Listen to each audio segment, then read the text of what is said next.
CDP का 20 दिसंबर 2021 का क्वेश्चन पेपर है। फर्स्ट क्वेश्चन ये कि which domain of development relates to intellectual abilities such as attention, memory, problem solving, imaginary और क्रिएटिविटी। तो इसमें से कौन सा डोमेन विकास कॉग्निटिव क्षेत्र का संबंध? तो चेक करते हैं उसका। तो कॉग्निटिव उसका सही है जवाब, कॉग्निटिव रहेगा। उसके बाद में है सेकेंड के Sana learn to hold a glass and bottle before she could hold a pen और button her shirt, this example indicate that. तो सना ने अपनी कमीज का बटन बंद करने वो कलम पकड़ना सीखने से पहले ग्लास और बॉटल पकड़ना सीख लिया। तो ये उदाहरण किस ओर संकेत करता है? तो वो सेंटर से पेरिफेरल, ऐसा दिमाग में रखना, सेंटर से पेरिफेरल की तरफ। Cephalocaudal third sir. तो third proximal distal, centre to peripheral आता है, तो इसमें रहेगा थर्ड, कैसा सर ये? Centre to peripheral. इसमें अभी तो ये दिया कि बॉटल या फिर ग्लास, बॉल या फिर ऐसा बड़ी चीजें पकड़ने में जो प्रोक्सिमल डिस्टल की तरफ में आता है क्वेश्चन, और फाइन मोटर जो छोटी चीजें आती है तो वो सेफ्लोकॉडल। इससे पहले कैसा सवाल आया था कि वो बच्ची जो है सर तो ये ग्रॉस मोटर स्किल है क्या?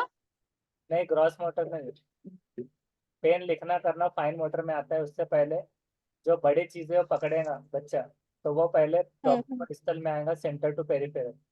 मतलब उसमें एक अच्छा। सवाल ऐसे भी आता है कि छोटा बच्चा है जो चींटी को पकड़ने के लिए से पहले जो है तो हम्म। बॉल वगैरह पकड़ना सीखता है, तो वो भी इसी में आएगा। ऐसे एक और सवाल आता है। नेक्स्ट है development of children is result of, development बच्चों का विकास इनमें से किसका परिणाम है? Interaction between heritage and environment. हाँ, तो थर्ड जो है तो फोर्थ सही जवाब है, थर्ड का हेरिटेज इन्फॉर्मेशन। और which of this is not a primary agent of socialisation, जो नहीं है प्राइमरी एजेंट? तो हमें, गवर्नमेंट। हाँ तो फोर्थ जो है तो गवर्नमेंट। असल में फैमिली प्राइमरी पे याद रहता है तो वो हिसाब से कंफ्यूज होते हैं, लेकिन ये इसके साथ साथ में आता है डायरेक्टली अगर पूछा जाता है तो। Neighbourhood pairs.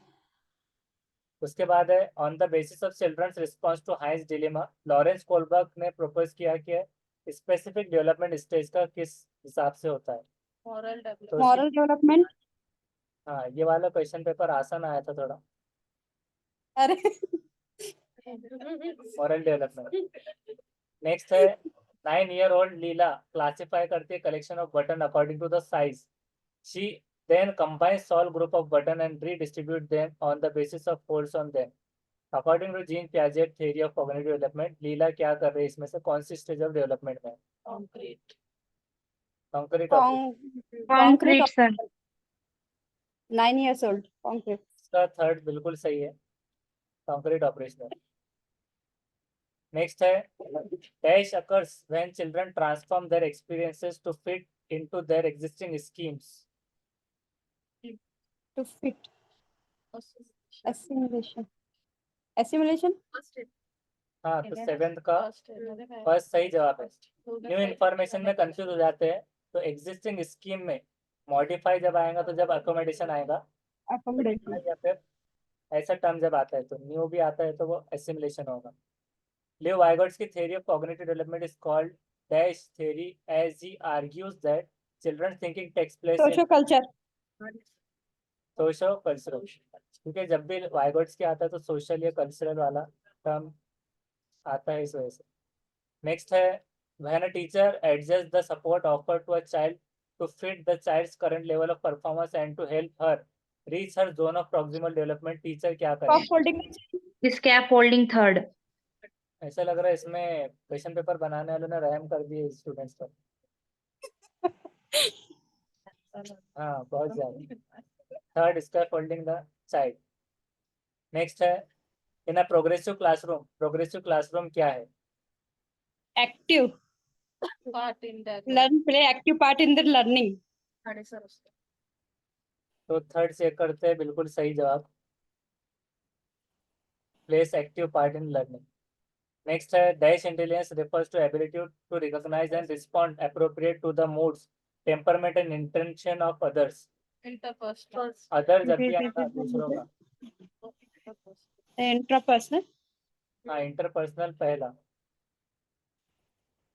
पहला सर सही। एक मिनट, ये थोड़ा सा समझाइए सर।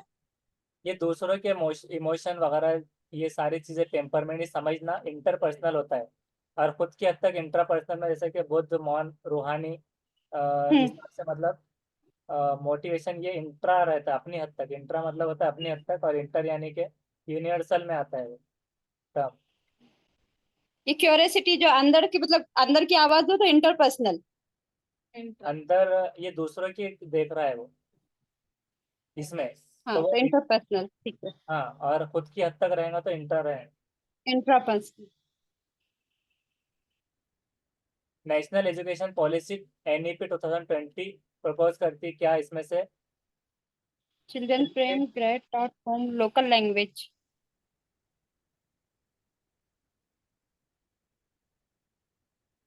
First रहेगा, first. First, sir, sir first. Children primary grade.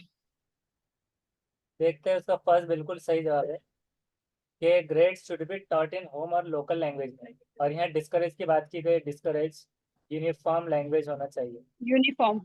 हाँ नेक्स्ट है A school gives preferences to boys while selecting students for badminton competition and to girls for music competition. ये क्या इंडिकेट करता है? Gender stereotype. तो third का fourth बिल्कुल सही है, क्योंकि वो कामों को बांट रहा है कि इसका काम ये है, उस हिसाब से स्टेरियोटाइप। नेक्स्ट है continuous and comprehensive evaluation entails which of this? Entails मतलब सत्य और व्यापक मूल्यांकन में इनमें से क्या शामिल है? प्लानिंग अच्छा। On parameter and tools for evaluation, meticulous record keeping by teacher, periodic testing and ranking parameter of to student, table integration with the teacher and learning process. First, second, fourth. First. Sir Hindi का एक बार बताओ sir. Hindi तीसरा sir. मूल्यांकन के मापदंडों और उपकरणों की योजना बनाना, शिक्षक द्वारा सार्वजनिक पूर्वक रिकॉर्ड अभिलेख की तैयारी करना, बच्चों का समय समय पर परीक्षण करना और उनको श्रेणीबद्ध करना। First sir, first. First, second and fourth. एक करते उसका 14 फर्स्ट बिल्कुल 3। सही जवाब है। First second and fourth, third क्यों नहीं हुआ? रैंकिंग आ गया इसमें, रैंकिंग सेग्रीगेशन ले लिया। नेक्स्ट है what should be the underlying principle for assessment according to NEP 2020? Underlying principle तो उसको हिंदी में पढ़ लीजिए। ऑप्टिमाइज। Third sir optimise. अंतर्निहित सिद्धांत। आप बोल रहे optimising learning and development for all, for all student. सभी विद्यार्थियों के लिए उनका सीखने और विकास का अनुकूल करना। बाकी के जवाब हाँ सर, थर्ड रहेगा सर। जी सर, थर्ड। तीनों नेगेटिव है सर बाकी। 15 का थर्ड बिल्कुल सही है, अभी तक एक भी गलत नहीं हुआ स्टूडेंट्स का। नेक्स्ट है माशाल्लाह, which is the following is the latest legislation passed by the Indian Parliament for people with disability? disabled persons के लिए लेटेस्ट लेजिस्लेशन जो पास किया गया। Right sir second sir. Third. Right third, right of persons with disability act. Third होगा। 16 का check करते हैं, उसका आ रहा है सेकंड, इसमें क्यों हुआ? पर्सन विद लेटेस्ट वाला पूछा डिसेबिलिटी। था, ये पुराने में था ये, हाँ और लेटेस्ट रेगुलेशन पास जो हुआ पार्लियामेंट में, तो वो क्या हुआ कि निशक्त व्यक्ति, क्योंकि इंक्लूसिव में बैठा रहे हैं ना, इक्वल अपॉर्चुनिटीज मिलना चाहिए, protection for right and full participation. यहाँ राइट नहीं आया तो उस हिसाब से आपने नहीं करेंगे, इसमें protection of right and full participation, मगर उसका नाम ऐसा नहीं दिया हुआ है, इसमें है right and full participation act, ये भी एक्ट है, लास्ट में था पर्सन विद डिसेबिलिटीज, याद रख लीजिए उसको, यहाँ पे भी था person with disabilities equal opportunities. Sir एक बार क्वेश्चन बताइए सर।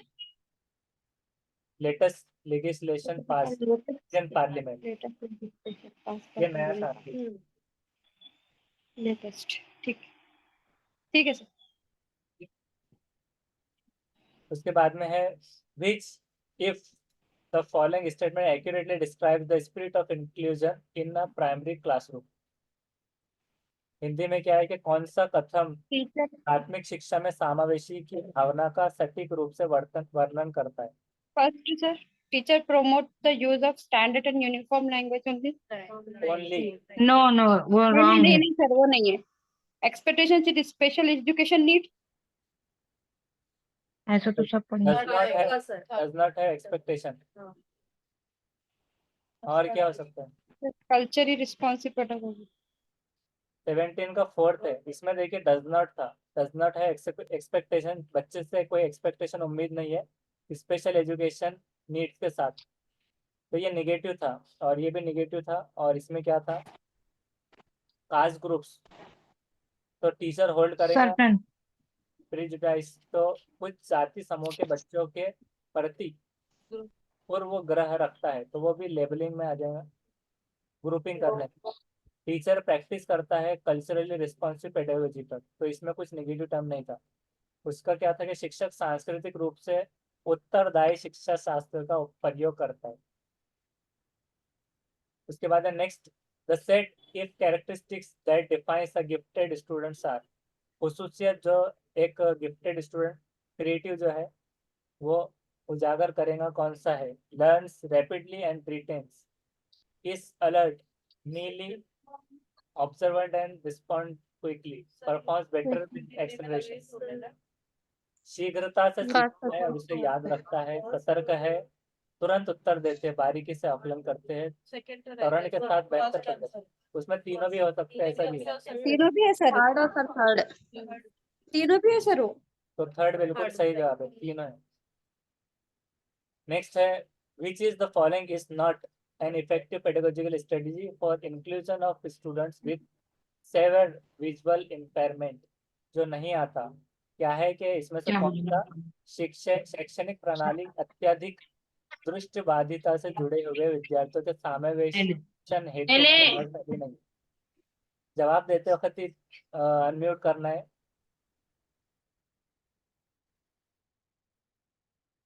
तो कौन सा नहीं है? फोर्थ,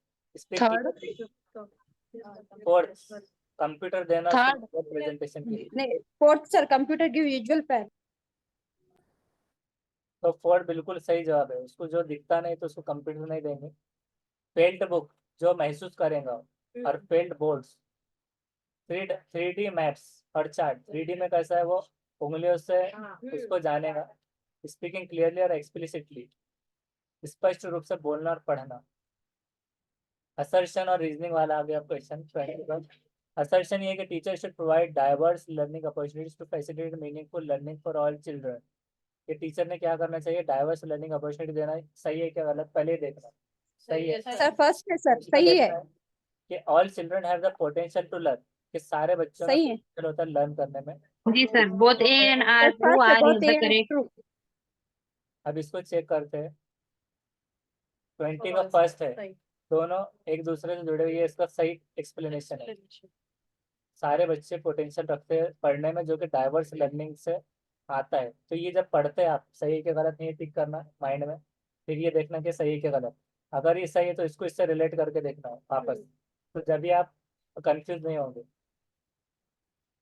उसके बाद है, student with external locus of control would attribute his और हर फेल्यूर इन एग्जामिनेशन. स्टूडेंट समझा नहीं होगा तो इसमें Lack of देखिए, ability. विद्यार्थी जो नियंत्रण के राह अधिक परीक्षा में विश्वास रखते हैं, परीक्षाओं में अपनी असफल का कारण किसे बता सकते हैं? एक्सटर्नल लोकस ऑफ कंट्रोल से. Second sir, lack of preparation.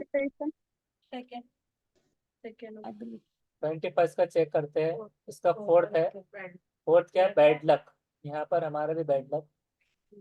External locus control, मतलब क्या है सर उसका? External locus of control. अरे मतलब जो स्टूडेंट्स है तो वो मतलब फेल होते हैं तो उसका कारण किसको बताते? तो हर कोई ये बोलता है ना कि बैड लक था, हमारा पेपर हार्ड आया. मतलब जो भी हो अच्छा. लक पर डाल देते. बैड लक था. मतलब वो किसको जिम्मेदार ठहराएगा उसके फेलियर का? मतलब एक स्टूडेंट, बैड लक। तो वो प्रिपरेशन नहीं हुई थी, एटीट्यूड क्वालिटी था, लैक ऑफ एबिलिटी, तो ये तो आएगा ही नहीं। एक चीज जो दिमाग में आ सकती है तो लैक ऑफ प्रिपरेशन ये आ सकता है, लेकिन वो बोल रहा है कि स्टूडेंट है एक्सटर्नल लोकस ऑफ कंट्रोल का। तो एक्सटर्नल लोकस का मतलब क्या आ रहा है, जो नियंत्रण के बाहर अधिकारिता में विश्वास रखता है, मतलब वो बोलता है कि कंट्रोल उसके हाथ में नहीं है, तो लक पर ही बिलीव करेगा, ऐसा है। क्योंकि रेगुलेशन के लिए फिर वो स्टडीज अच्छे से करेगा, तो यहाँ पर ऐसा जब भी टर्म आया एक्सटर्नल लोकस ऑफ कंट्रोल, तो समझ जाना वो लक से जुड़ा हुआ स्टूडेंट है। नेक्स्ट है, which of the following should be kept in mind while creating an effective environment in a progressive classroom. क्या दिमाग में रखना चाहिए जब आप एक इफेक्टिव एनवायरनमेंट बनाना चाहते हैं प्रोग्रेसिव प्रगतिशील क्लासरूम में? पहला है कि methods of arranging the material to encourage exploration, ways of supporting student in risk taking. तो इसमें पढ़ते पढ़ते देखना है कि जो जो पॉजिटिव आ रहे हैं, एक्सप्लोरेशन ये सही है। Ways of supporting student in risk taking, putting student of some ability in one group, ये नहीं रहे varied method of assessment. First और फोर्थ इसका First और fourth, content है इन विविध्या वेरीज, अलग अलग असेसमेंट।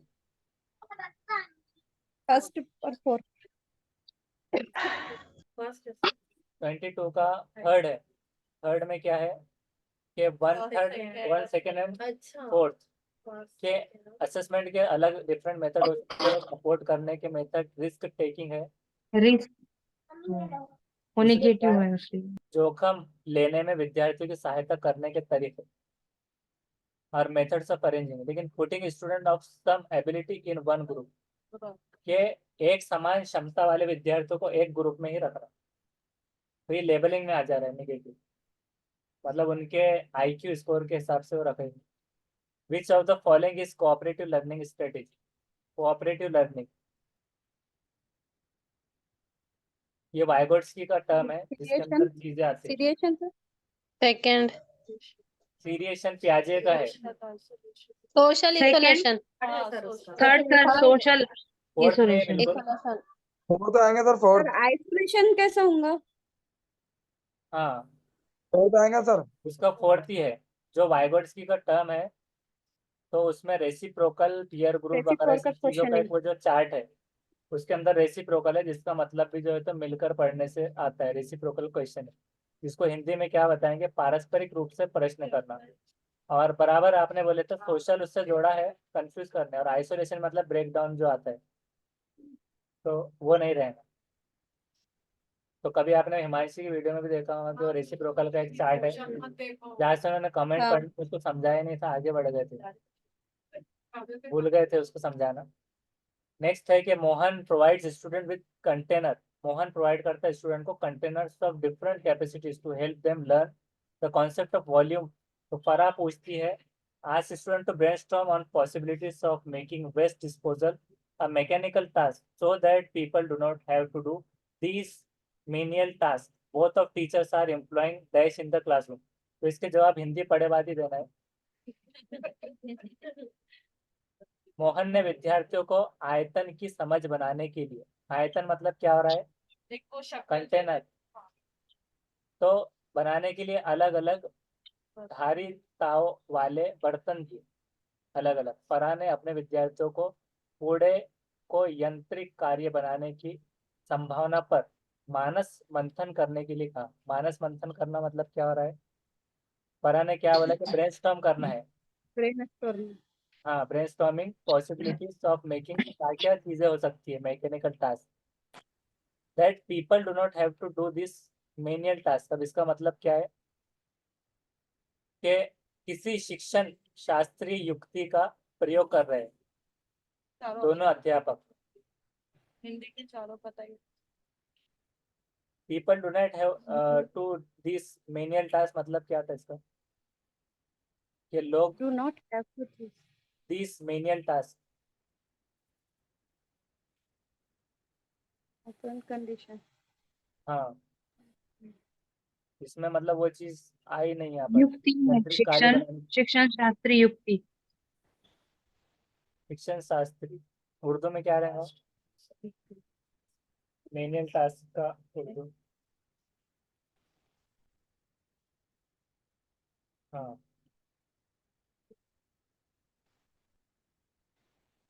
दौरान कुछ तो भी होगा सर, तदरीस। और जब तक ऑप्शन देखी कि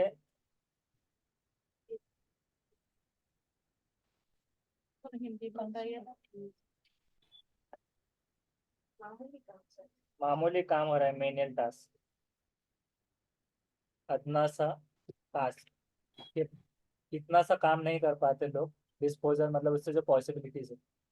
तो ये टीचर का एम्प्लॉय करने क्या था, behaviourism, constructivism, direct instruction, operant condition. अब इसको हिंदी में व्यवहारवादी, रचनावाद, स्पष्ट अनुदेशन, सक्रिय सक्रिय अनुकूलन। सेकंड या फोर्थ में रहेगा। फोर्थ लग रहा सर, जरा सक्रिय। फोर्थ। सेकंड फोर्थ लग सेकंड रहा। बिल्कुल सही है। सेकंड रचनावाद, तो ये क्या हो रहा है कि कंस्ट्रक्टिविज्म हो रहा है, और रचनावाद मतलब कोई चीज वो बना रहे हैं तो ऐसा रचना रचना करना। नेक्स्ट है assertion, apart from academic learning it is important to focus on the socio emotional needs of students in a educational setup।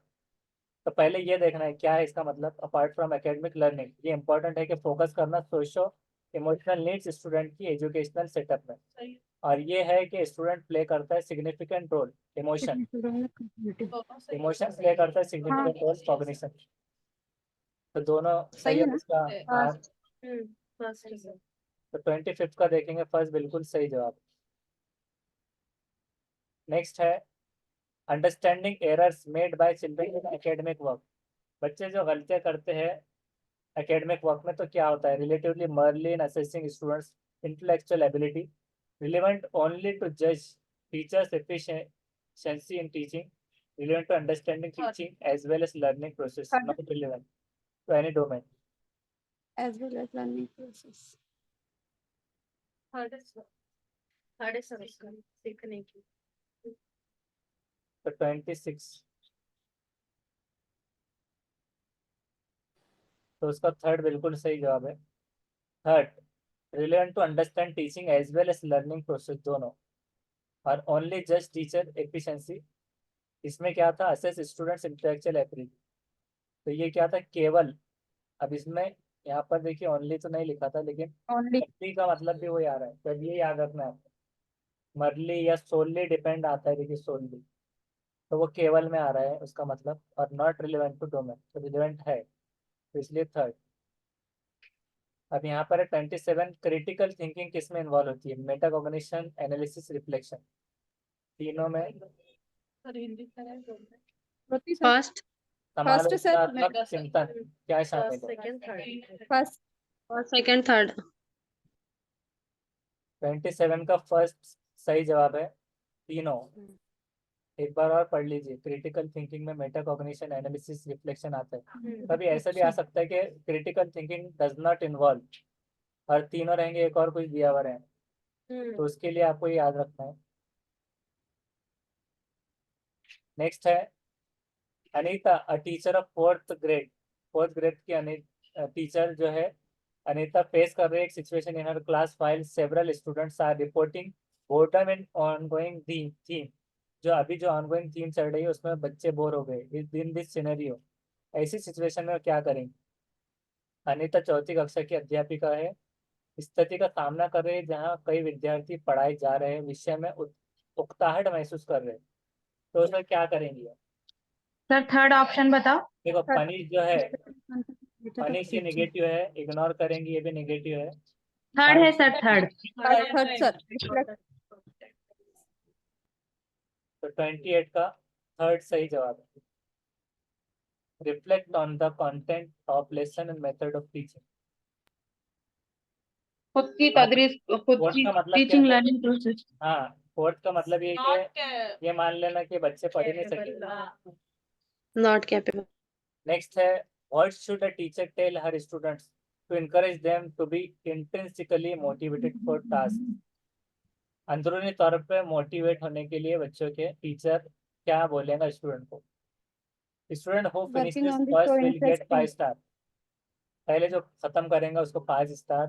Let's me see third sir finishes, कौन सा Third, sir, Third. working on his Third, in interesting. interesting. Let's see Let's what see what we can learn in can this learn activity. in this तो activity. Third बिल्कुल सही जवाब है. Third, working on this is so interesting.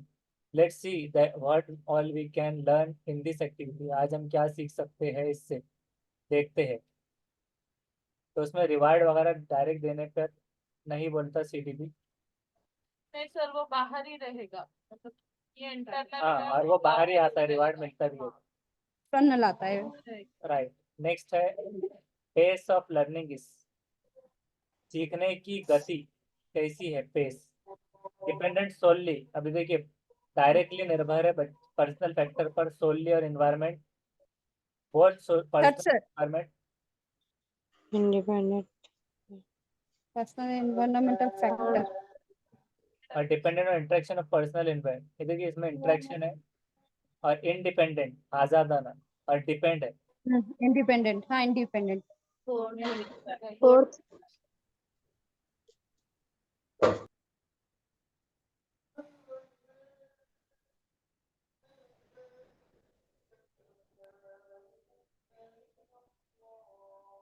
तो उसका third आ रहा है. Third क्या है, डिपेंडेंट. क्योंकि सही. देखिए इसमें ना 3 जगह कंफ्यूज भी किया था उसने, डिपेंड, सोलली, डिपेंड. और इंडिपेंडेंट मतलब अलग ही हो रहा है इसका, इंडिविजुअल. आजादाना मतलब, और इसमें इंटरेक्शन है पर्सनल और environmental factor. Environmental factor. Right. अच्छा,